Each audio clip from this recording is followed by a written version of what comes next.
یہ سوال دیا گیا ہے کہ what is noise pollution, give 3 examples of noise pollution.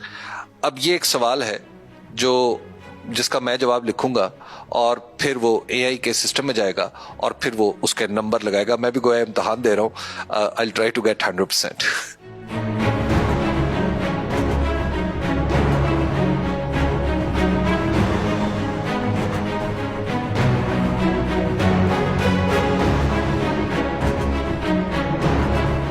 میں آپ کو پاکستان کا وہ پہلا مظاہرہ دکھانے والا ہوں کہ جس میں ایک پیپر ہوا اور فوری طور پر اس کی اسیسمنٹ یعنی مارکس لگ کے وہ سامنے آ گیا. ابھی آپ کے سامنے میں نے سوال ایک مجھے دیا گیا تھا جو میں نے جس کا جواب دیا. اب اس کا یہ نتیجہ اسکرین پہ ہے اور سوال کیا تھا جی، what is the noise pollution, please give examples. تو میں نے جو کچھ کہا تھا اس کے نتیجے میں انہوں نے مجھے کہا کہ یہ میں ابو ایوریج ہوں. اچھا کیسا، یہ بتائیے کہ آپ نے مجھے کس اسٹینڈرڈ پہ check?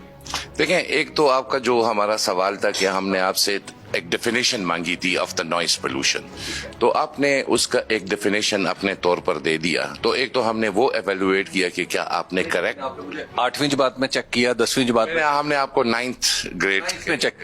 Thank you very much, thank you very much, شکر ہے. اسی لیے میں ابو ایوریج آیا ہوں. اس کا مطلب کم از کم یہ ہے کہ آج آپ کا سسٹم ثابت کر اچھا پرفارم کیا. آپ نے 3 میں سے 2 نمبر لے لیے ہیں. 3 میں سے 2 نمبر؟ اچھا میں نے 3 میں سے 2 نمبر لے لیے جی. 2 اور 3 میرا خیال ہے اٹس اے گڈ مارک. اور آپ کو یہ بھی سجیسٹ کر رہا ہے کہ دیکھیں، آپ نے یہ جو پولوشن کے لیے جو آپ نے ڈیفینیشن دی ہے، آپ نے اس کو کریکٹلی ڈیفائن کیا. So you should be happy that you have correctly defined the pollution. مجھے کہ اب آپ جب یہ سسٹم لائیں گے تو آپ تو کہہ رہے ہیں کہ چند منٹوں میں یا چند گھنٹوں میں سب کچھ ہو جایا کرے گا، تو جو اس میں آپ کو کچھ بچت بھی ہوگی؟ Of course, it will save a lot of money off the board. یہ یوں سمجھ لیں کہ اس میں سے 70 to 80% کاسٹ جو ہے وہ ریڈیوس ہو جائے گی. اچھا، یعنی پیپر چیک کرنے کی پورے ایگزامز کا جو ایکسپینڈیچر آتا ہے، ٹائم جو ہے وہ شارٹ، اور ٹائم بہت شارٹ ہو جائے گا. یہ سروس کہیں اور بھی جا رہی؟